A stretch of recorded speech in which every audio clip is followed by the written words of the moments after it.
Court just gutted the Voting Rights Act. If you want to understand why the Supreme Court just did this, you have to look at what politicians are doing. Because ultimately, this is an effort by politicians to decide who their voters are, as opposed to having the voters choose who their politicians are. During Jim Crow segregation, politicians would draw maps to shut out black voters, to diminish the power of their vote and their voice. And one way was to take a large group of black voters and split them into multiple districts so that they were always a minority and their votes never really mattered. That's called cracking. Another way was to take a large group of black voters, large enough to be majorities in two districts, and put them all into one district.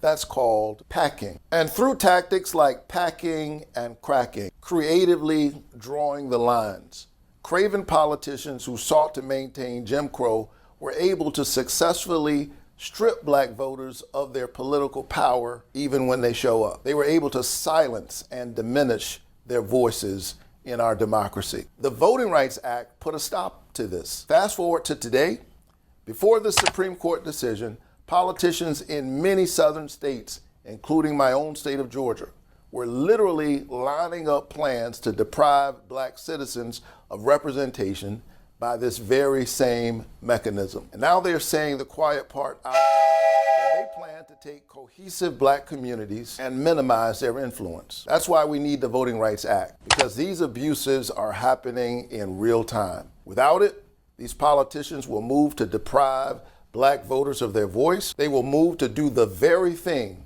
that the Voting Rights Act was meant to prevent. This was all telegraphed beforehand. None of this was in secret. And yet Trump's Supreme Court chose to ignore that. They chose to roll back the clock because there is an extreme movement in this country that is willing to do anything to stay in power. And if that means dragging us back to the days of Jim Crow, so be it. The Supreme Court